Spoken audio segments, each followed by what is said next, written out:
Welcome to the Whale Podcast, special edition. Back with me again is Liz Padilla. Liz, say hi. Hello.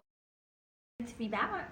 Well, that's good. I'm glad you are. We also have Miguel Escobedo with eXp Realty. Yes, sir. Yes, sir. DFW Realtor. Welcome. We want to start this off. We're wanting to find a little bit more about DFW real estate.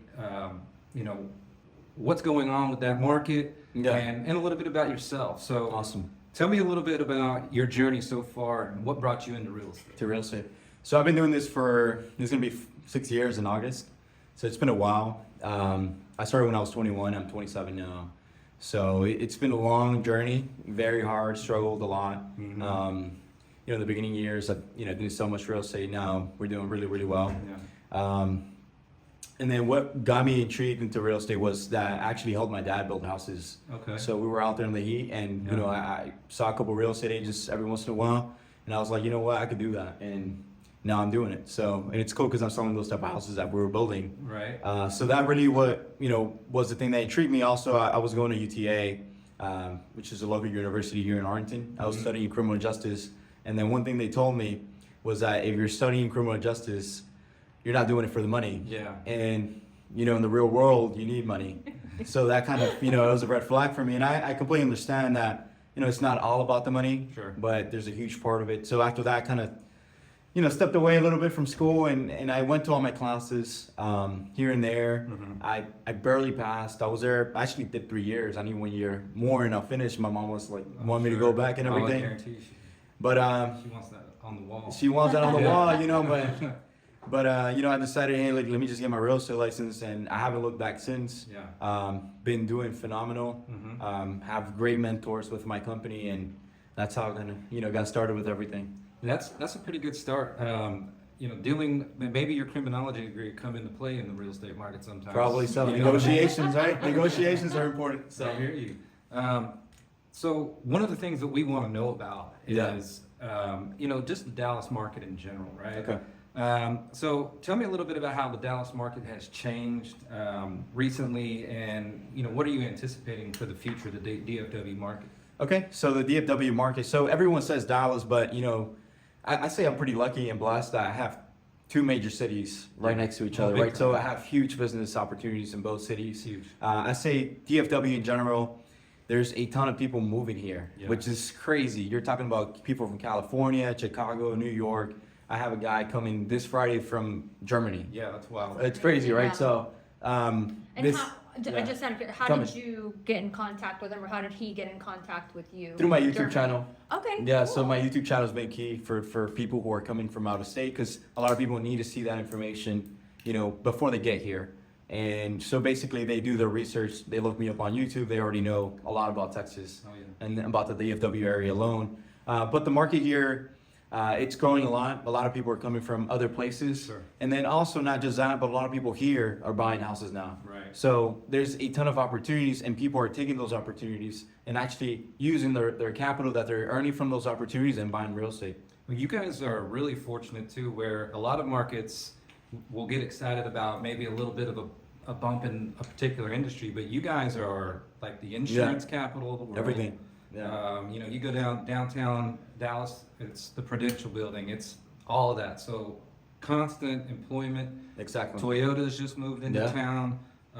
PGA's moving into PGA, Frisco. yeah. I mean, there's always something coming to this area, as opposed to some people like, oh Moving no, out. this is leaving us. Yeah, exactly. Yeah. So this is like a destination just for businesses and people, which is huge. It's because you need a job more than likely to buy these houses, and you need somewhere to stay because the rental in DFW is off the charts. Exactly. I mean, your minimum is going to be a house payment. Yeah. Your $2,200 a month is a one bedroom, right? If you're lucky, If you're lucky. In certain areas, and it's going up, and that's a 30% hike, anticipated hike every single year, because the property taxes don't get cheaper; they just keep bumping the rent up. Exactly. So yeah, that's perfect. So when we're talking about these people moving in, or people buying their first home, or maybe upgrading, what are some common mistakes that you see buyers make when they're purchasing, and what's some ways they might be able to avoid those? I say when they're buying pre-owned, and I'll say both pre-owned and new build. Yeah. When they buy pre-owned, is that they go in and they don't account for all the other expenses that they'll have after buying the home, Sure. especially for a pre-owned home. Because if you buy something that's used, there's going to be issues that come up a few months down the road that the inspector's not going to catch one day being in the property. Sure. So I say that, and then also not, sitting down and actually putting the numbers on paper and kind of figuring out, all right, this is how much my monthly payment's going to be Right. based off just the mortgage and everything. Mm-hmm. But this is how much my expenses are going to be for utility costs and also any other incurred costs, like let's say the foundation goes wrong Right. or the HVAC, something happens to that. That's big money. So that's something that they don't account for. Also, a lot of people don't account for the areas. Yeah. So you definitely have to sit down and talk to a real estate professional like me, Yeah. who knows the area, who actually sit down and put a plan in place to get you in the right place at the right time. And if you're talking about new builds, a lot of the times when you build from the ground up, the salespeople don't work for you. They work for the builder. So they're a benefit for the builder in terms to get represented by a real estate agent. It's actually free of no cost. You don't pay anything for me to go in and represent you and actually get you a better deal. Yeah. And then a lot of the times when they build from the ground up, they add all these things, and then it starts off at one price. Yeah. When you at the end of the day, it's a completely different price because you added so many things, you upgraded the property. I think in some scenarios there, you could save a lot of money by going by the basic things that you could get from the builder, and then later on change those things after. Yeah. Like yourself. Yeah, like I say, what I tell my clients is that one thing you can't change is a floor plan. Right. So anything like a wall, you can't, it's gonna be a lot harder changing it later on Right. than doing it from the beginning. But if you need to add, super expensive tile, I wouldn't do it with the builder. I'll Right. go and find somebody else after, leave it as carpet, and then change it a year or two when, the carpet goes bad or whatever. Sure. So those are some of the common mistakes. Also, going unrepresented is a big one too. It's, But yeah. To me, what Yeah. what you're saying, and it makes sense, is this is a big place. Nah. And as we know, a drive from one suburb to the other could be an hour and a half. Exactly. And if you are looking in the wrong spot, you get here, you're going to be upset, Mm-hmm. right? So that makes Yeah. all the more reason why, because especially for those people coming into town that don't know, Mhm. I think that's massive. So if you come into town and you don't know, because there are pockets just like any other town that aren't the best. Yeah. Right? You might have a home that's priced lower, but why is that? And what are you looking at? So I think you make a fantastic point on that. Yeah. If we can expand on that a little bit, Yeah, what sure. are some of the best areas for any tier buyer? From your high end to your entry level. Where do you see most people? Let me make it easier. Where do you see most first time home buyers looking? So right now it's it's a booming market, right? Yeah. So there is a ton of opportunities. I know you're staying up in Frisco right now, right? Yeah. So Frisco, north of Frisco, there's Prosper, Yeah. Salina, Melissa. Those are good areas for people who are buying their first home that are living in those areas in Frisco. Because in Frisco, to get in there, it's really, Yeah. really expensive. That's the But- North Dallas expansion. I Exactly. actually did that property in Salina not even a year ago, and I think the property taxes were like $22,000 a year there. Yeah. It was yes, 22. yes. You're wild. No, There- on there- everything it's, I it's- love. It's high, it's high, but if you're gonna, it's cheaper than Frisco. Yeah. So if you're working around that area, Prosper, Salina, I have a ton of people who are interested in those areas because of the school district in Prosper as well. There's a community called Wingstone Ranch, beautiful community. Yeah. They have a lagoon. I've got a client on the contract right now, building his dream home. Also, Forney is another area that's growing, and it's south of Dallas. Okay. It's like southeast of Dallas, and it's a really nice area, developing. There's a ton of things going on there. It's super compared to Prosper, Frisco, all those areas. And it's a lot better pricing for a Right. first-time home buyer. I personally live in Mansfield, Texas, Uh-huh. and I love living there. It's reasonably priced, Okay. really good school district, based on what they say on there. For- Yeah. Like I don't know. Yeah, I don't know, but it says it's a good school district. And Fort Worth, if you're looking for land, yeah. there's a lot of people that come here and want to buy an acre or two. Sure. Weatherford's a great area. Mansfield, Midlothian, Waxahachie, those are all areas that are good, Yeah. depending on what you're looking for, right? Yeah. Mansfield, you get a ton of new builds in that area as well. Mhm. Forney, it's mainly on new builds. Yeah. But there's a lot of good areas to go and settle down for sure. A lot of those places are still, they have new homes still going up, like North 380. I know that's the North Dallas side. Yeah. They're still building. I mean, Oh. they're gonna. It's just never ending. And Yeah. I mean, entry level pricing is most likely on a new construction more than maybe, something that's already existing, like in these established areas. definitely. A little bit pricier just because of the location, because the closer Location. in, the more expensive. Yeah, you're right. You're totally right Yeah. about that. Yeah, and that's what I told my clients. Yeah, absolutely. So, touching on that a little bit, so, if we've got somebody in here and we do know that it's a popular market, all the things we already talked about, is what is some advice that you might have for whether it's a first time or somebody upgrading or whatever is, what are some things that somebody can do to help their situation if they're in a multiple offer kind of bidding war, something like that? What are some angles that you as a pro Yeah. are able to kind of advise them on? So it's funny that you say that because we literally had a class today about that, and we're talking about multiple offers because I think that's where we're headed eventually because we already see it now. Oh, yeah. And the rates are still, they haven't really dropped down too much. So to combat that multiple offer situation, which is something that we definitely went through these past couple of years and we learned a lot, Sure. is you have to get with a professional realtor because there's a lot of real estate agents out there. But some people just got their license last year Just got it. or a week ago, or it's a family member and they haven't done any deals. You have to get with a pro. And hey, look, I'll even shoot a referral out to somebody. Like if they have somebody who's like a family member but hasn't done any deals, I'll shoot them a referral if you work with me. Yeah. But basically, that's what I tell my clients. You got to work with a professional who actually knows what they're doing and has a system in place to win in multiple offer situations. One thing that I can say is definitely you have to have somebody who's really good with communication. Sure. Because when I submit my offers to the listing agent on behalf of my clients, I make sure that I call the realtor. I make sure that the lender calls the realtor. Yeah. I make sure that he explains the whole situation and what's going on with my client. Give that extra level of confidence. Yeah. And then also one thing that a lot of realtors go wrong at is they don't know how to submit an offer. Yeah. They just forget to put information on the contract and now they have to go back and forth. So the number one thing is to make it as easy as possible for the listing agent to say, I want to work with him instead of somebody else. Somebody that's a little more comfortable with your situation. Exactly. I mean, honestly, people we say it all the time is we want to work with people we know, like, and trust. Exactly. If you're coming in with that much info, Yeah. I know their story, whether it's a heartstring that gets pulled on or whatever the case is, then yeah, that's a huge advantage. Exactly. And that's actually something Rob and I do anyway, not that you would even need to ask us. We know, like, when there's multiple offer, I mean, obviously you're gonna tell us. We always call the listing agent Yeah. just because that's something that I feel like, I guess it's going the extra mile, but it shouldn't be. It should just be Should kind be the of norm. what you Yeah, do. 100%. But that's definitely something that we do just because we know that would help our It clients. definitely, and it does help, And and the client's counting not only on you, but they're counting on us too. So Exactly. we want to make sure that our client. it's a you know, team gets effort, their at the end of the day. 100%. Yeah. So that's one thing that I can say about that. Yeah. And just submitting every single bit of paperwork that they request. Yeah. Going the extra mile, because if you go wrong on that email, that tells a lot about you. If you just send the offer attached and you don't say anything, it kind of shows the level of detail that you abide by in your business, and more than likely they won't go with you, Yeah. especially in a multiple offer situation. I think you're dead on about a lot of realtors out there who are just hanging their license. Yeah. They see somebody making a bunch of money and they're like, I can do that too.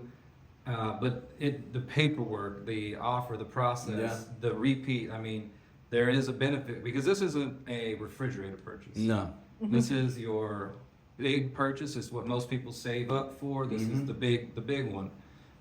So I think you're right, dead on about having somebody who's kind of gone through the paces a little bit. Exactly. I mean, we all started somewhere, so Yeah. don't worry. The new folks are going to get there eventually. Eventually. But yeah, what do you want to do? Do you want to be with a pro? For me, I'm going with somebody who knows what they're doing. So I think that's a damn good point. Because without that, it's one little mistake, you lose out. Yeah. And if the market's hot and you're looking in a certain area like we discussed, Yeah. and you need to be there, there may not be a lot of opportunities coming No, up. they You won't. know what I mean? So speaking of the first-time buyer, Yeah. what are some challenges that you see facing a first-time home buyer, in this particular area, and how do we overcome those? In the area of buying a home, or Yeah, like before the process starts? Just No, in the area of here, you mean? right? Well, in the Dallas area. Yeah, Dallas area. First time home Okay. buyers, like, what's something that's standing in between them and making that purchase? I would assume some of it has to do with just qualifying for a loan. Yeah.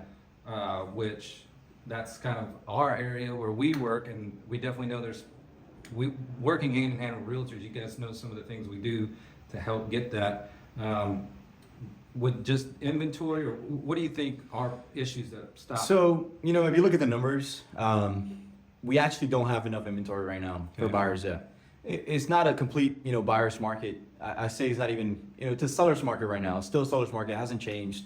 Obviously, it's not as extreme as it was before with the low interest rates. Sure. But it's still a seller's market. We still have around 3 months of inventory, where a balanced market, you're supposed to have 6 months. Yeah. And if you're talking about Prosper, Melissa, around those areas, there's way less inventory there. Actually, I think in the beginning of the year, they were up 35% in sales, where the entire market was down 10 or 15%, Yeah. which is crazy, right? Yeah, that's nuts. So it's still not a balanced market. There's still not enough inventory out there, but there's enough to where you can find a property. Mhm. I think the main thing is that I tell clients or buyers is that they got to be serious. Like, if they're looking to buy, this is a serious investment. Sure. Like, you can't, go in half in and think you're going to get a really good deal or a good home. You have to go all in. Yeah, That's what I tell my clients. Like, there's no way that I could go and fight for you if you don't fight for yourself. I agree with that. So I think that's one thing. As long as they're motivated and they're ready to go, I don't think we'll have an issue, really, even with the inventory. I think Yeah. I think when you say you need to be ready, you need to be serious, is you do need to be ready. So I think that lands back into kind of my world is, and be ready to go on the finance side. Exactly. Do that first. Get out the way. Because there's going to be, number one is, there's a lot of people that won't show a home to somebody without that pre-approval, Exactly. right? You don't want to put the dogs up and light the dang apple pie candles and do all that stuff. You know what I mean? And Yeah. would you want a bunch of people traipsing through your house that you don't even know if they can buy or not? They Exactly. might be a tire kicker, whatever. So that has changed too, where A you- tire kicker? tire kicker. I would love to know what a tire kicker is. You're, I've heard of that before. You're the only one. What's a tire kicker? it's when somebody goes to a car lot and they're just kind of walking around, kicking tires, Oh. maybe not serious. Is that Yeah. an Oklahoma thing? It's Actually, I heard it here. Yeah, it's American thing. It's an American Okay. thing. Oh, sorry about that. All right. Well, I'm glad you learned something. Continue. You Sorry. learned a lot, thanks today. You said tire kicker. What? That's insane to me that you've never heard that. Yeah, me too. Okay. Actually, My apologies, guys. actually, I'm very, and very I'm from surprised. Here. Kingfisher, so you think I would have heard country tire. stuff going on out there. Yeah. Okay, sorry, continue. Sorry. So, with everything we're talking about, Yeah. tell me a little bit about with you Uh-huh. and let's say clients that come across, referrals, leads, whatever the case may be. What are some resources that you provide that help us sort out all of these things that we're talking about, like my area, what houses are available? What are some things that you provide to kind of help that buyer? Awesome, good that you say that. So obviously, I offer a buyer consultation where we sit down and actually go through what you're looking to achieve in real estate, Yeah. and we make sure to act more of a sales consultant than a salesperson. Sure. So I'm here to analyze every single detail and then provide it for you, whether it's a specific house that you're looking at or a specific area. And then again, I just leave it off to the client. So if they're still interested after that, it's all good. If they're not, it's okay. Again, I'm not gonna push them to do anything. So that's what we do there. Another thing that we do is that after that, we get somebody in the contract. I do have people that I work with, TCs that make sure that this paperwork goes as smooth as possible, and then not just that, but they negotiate on my behalf. Yeah. And For someone who wouldn't know what a TC is, I know what that is, Oh, but yeah. for someone who doesn't, do know I that. do a transaction Wow. coordinator. Transaction I know. coordinator, so But I she know does my there might be paperwork. somebody that doesn't, Yeah. so I just Exactly. kinda That's good that you brought that put up. Yeah, so I have a pretty seamless process after we get under contract that makes it smooth for everyone, and then great lenders involved. Yeah. So that way, when we're in the deal, we know it's going to close, Yeah. or we have a strong feeling that's going to close. Yeah. Do you have, when you get somebody that's set up, that you get their needs list, you kind of get what their checklist of what their homes are? Do you have like a search engine of some sort that you provide, like the email? Is that something? Yeah, I you put them have? on an e-alert, and then also, I get really emails every single day about properties that match my clients. Yeah. And not just that, but I'm, out there prospecting every single day. So I'm an aggressive realtor. I aggressively prospect for my clients, whether it's a listing or a buyer. If they're looking in a certain area, I'm going to call the certain area. And if there's no houses for sale, I'll find somebody that's going to sell a house. Yeah. Because I prospect all day. You know, that's what I do. And I love doing that. And another thing. And I think that would yeah. probably set you apart, because I bet that not every realtor probably No, not goes every out real- there making the phone probably calls, 1% knocking of Well, on it kind of goes doors. back to what he was saying, is being established and being a pro, you're gonna have, you know, people in your office, new listings, things like that. Exactly. Where maybe you know about before it hits the market, I call a pocket listing, Yeah. you know, things like that. Well, and systems Which in is huge. place. Yeah. just to Yeah, I get have that, those and done. then I have a huge network of people, of real estate agents that I know, that if I know of a property that's coming up, you know, I ask, you know, especially if I'm asking my clients. Or like yesterday, I had a duplex that's coming up on the market in Dallas. Uh-huh. And I told one of my friends, he's a real estate agent, he was like, bro, I got a client for you. So like, that's another way of doing it. That's big time. And not just that, but if you're coming from out of state, I do actually set a Zoom call where I go through the whole buyer presentation, and then I sit down and then we analyze different areas, especially if you're coming from out of state or out of country. You want to know what, you know, because people say Dallas, right? But Right. Dallas is huge. Dallas is huge. DFW is huge. So I want to make sure we actually like pinpoint certain areas where they'll probably be interested in. Yeah. Yeah. Yeah, I think that's a big deal, man. I mean, especially coming to this area, it is just, again, so huge. Yeah. I mean, it's the biggest city in the United States per square foot, I believe, as far as when you put both metros together. It's outrageous. So I think it's clear, using somebody who has knowledge of all these places and all these price points and all these neighborhoods and schools and all of that, that's huge, because those are huge things for everybody. Speaking of switching gears to maybe if you're thinking about selling your home, you know, you're already here, you're selling, you know, maybe you're a move up buyer. You know, what's something that I need to keep in mind, you know, if I'm selling my current home and I'm thinking about purchasing a new one, what's something I need to be prepared for, think about ahead of time? You know, this is good because I specialize on listings. So the cheap route's not always the best route. There's realtors out there, companies out there that will list your property for a really small fee, but they're not going to do any of the marketing that somebody like me would do. Right. Right, because they don't spend any money. How are they going to spend money if they're not making any money out of the deal in general? Yeah. Right. So, you know, I would say you need to market the property effectively. 98% of buyers come from online marketing. Yeah. So if you're not doing that, you're not captivating that 98%. You're missing But people. you're missing a lot of people. Yeah. So my job is to market your property to as many buyers as possible. Right, I'm a marketer. Yeah. You know, I say I'm a real estate agent, but really I'm a marketer, especially if I'm listing a property. So I make sure to market your property effectively. We use online ads, we use YouTube, Instagram, TikTok, and just, you know, I actually have this on my listing presentation, but in the last 45 days, I got 155,000 people on my TikTok. Wow. So not a lot of realtors have that to show. No. From my YouTube page in the last 30 days, I got 44,000 people. Wow. So that's organic marketing. And then out of that, there's people watching from all over the world who are interested in buying in this area. That's why they're watching that video. So I would say marketing is key. Yeah. Make sure you pick the right people, right professional real estate agent to list your property, and then have a good game plan in place for you to go buy the next property. That's awesome, man. It makes so much sense. Realtors in general with that, if we can just real quickly touch on, because when you're talking about higher priced homes, you know, the DFW area is not the lowest in the country. You know, No. your entry level is probably 300 plus if you're lucky, right? A lot of people will come in and do a discount for you. And you touched on that fact, is you kind of, when it again goes back to, this is a big investment, this is your big ticket item. Do you want to go with a discount person, or what's the difference between what they can do and what you can do? Is what you said is the mass marketing, which leads to what? More opportunities to sell, which means you can sell for more, you can Exactly. sell quicker. So maybe the $500 I'll put your house on MLS sounds attractive, and you're looking at what you net, but if I sell the home for quicker, for more money, then you're getting the same thing. My fee is not really a concern No. for us, right? Right. I mean, that's always huge. Yeah. So I think I was in a mastermind not long ago, and they asked us a question, and this is something that it's kind of stuck with me, and it's a little bit broad, so if it takes you a second to answer, feel free. But it was really stuck with me, was money exchanges hands when problems are solved. Exactly. What problems do you solve? What do I solve? That That was a tough one. Man, I'm like, yeah, I solve a lot of issues for my clients.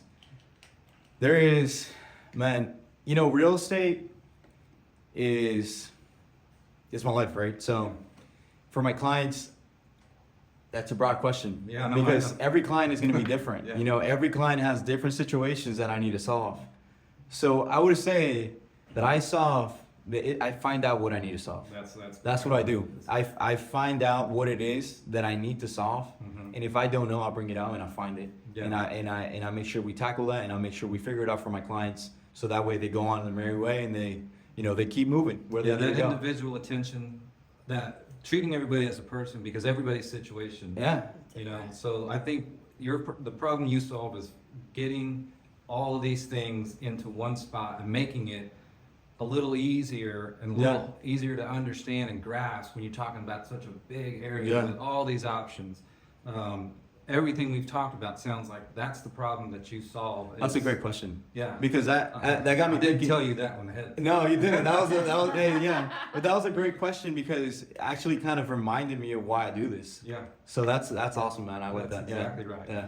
Man, we appreciate you being on and talking to us about DFW. We'll do this again. I'd like to keep doing this as much as possible, Yeah, just because definitely. it's ever changing. Yes. Mhm. I mean, so we've learned a lot about DFW, and more importantly, I think the biggest takeaway for me is if you maybe are coming from an area or whatever, you don't think, "Ah, I could do this without a realtor, I could sell my house myself. This is a different market.